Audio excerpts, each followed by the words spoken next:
Yeah, yes, not finding the facts, and the facts are not what you see on the social media. On the social Well, media, it's a, I mean, there was some factual displays on social media, but it's a very narrow window. It's not showing you the large picture. Um, Probably every cameraman is guilty of that at times. But I mean, clearly it didn't show how it started and it didn't show how it's going to end. But can I ask you now, when you say it's going to get worse, how does it get worse? oh, I hope it will get worse. In this case, I hope that the Gazans will listen. They shot missiles on Jerusalem. Did you hear about it? Yes. Yes, good, because a lot of people miss it. One more fact that you want to know: one third of the missiles they shot yesterday, the Gazans, the Hamas, and the Islamic Jihad, fell on the grounds of the Gaza Strip, killing Gazans, which means Palestinians. Not all the Palestinians that were killed yesterday were killed by the Hamas rockets, And how does it get but worse? many. Hmm? Why do you hope it gets worse and how? Because I think that the Hamas should get a lesson, should be taught a lesson, and a lesson that it will not forget for many years. Well, And that this would, then lesson, you start talking about a ground invasion again. pardon, no, no, today you can do it without even without collateral, as much as possible without collateral damage because of the advancement of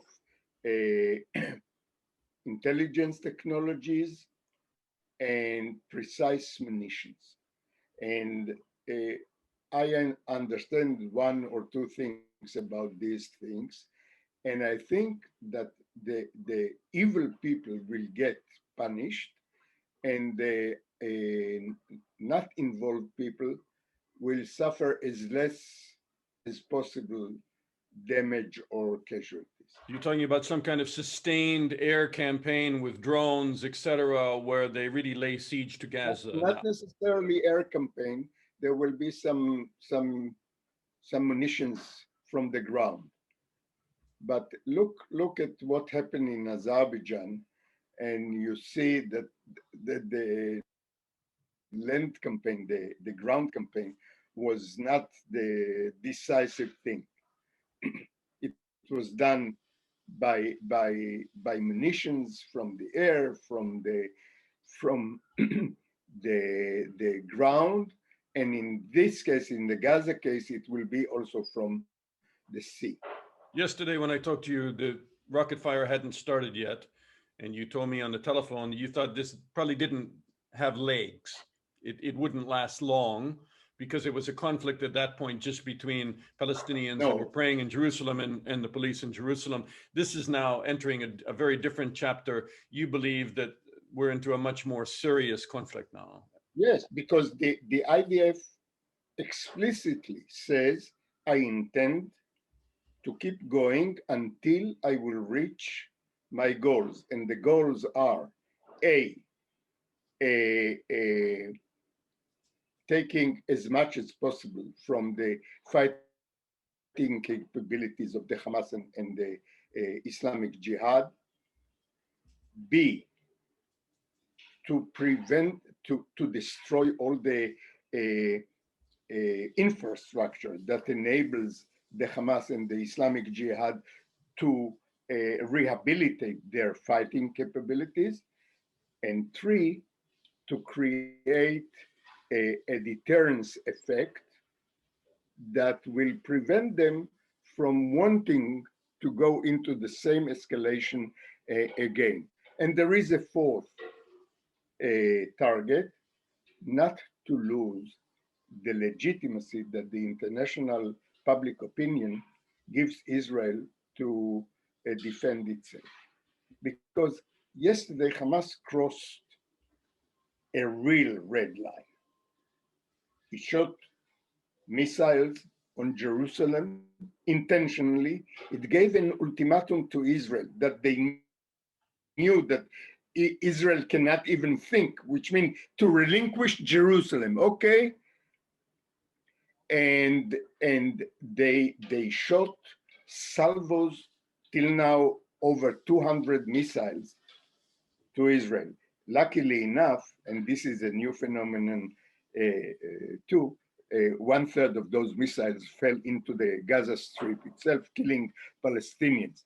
But this is a side effect that should be remembered, but not taken too seriously. What I say is that Hamas changed its posture. Instead of thinking of its own population as they did until now, saying, okay, let's work together to get some sort of an arrangement of living side by side, not liking each other too much, not even talking directly to each other. And I have to interrupt you. Come on, that's Hamas. That's not PLO. I mean, I can't imagine Hamas ever saying, "Come on, let's live together." And Hamas did, and Netanyahu's big mistake was that Netanyahu preferred Hamas, believing that the tiger can become a pussycat, on Abu Mazen, who is really not violent. The Likud government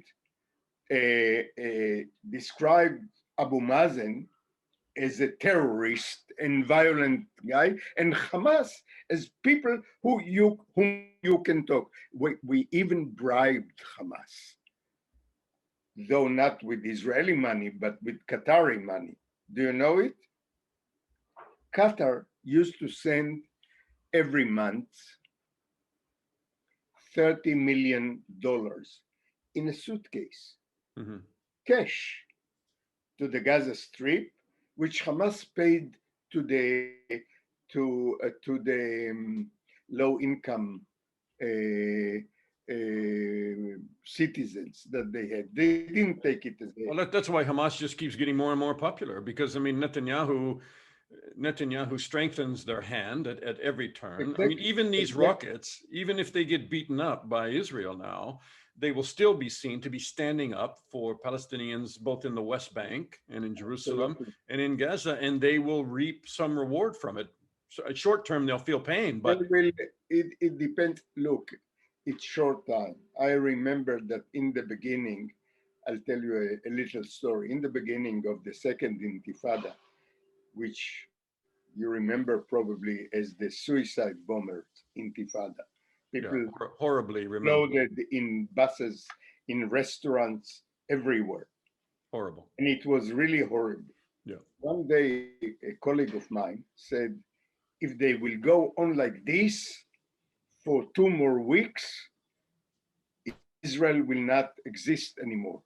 People will simply leave and go to Europe or to the United States. This is one of my colleagues who is now serving as a military correspondent of one of the Israeli television. And I said to him, we've seen worse, and Israel will not disappear so quickly. And this is what I'm telling you now. The Hamas had yesterday, yes, a serious and big, how shall I say, media conquest. But it is short-living. They have already 24 of their militants, of their activists in Gaza, fighters, killed, and there will be more. Ron Ben-Yishai, always insightful and good to talk to you. Thank you, Ron. My pleasure.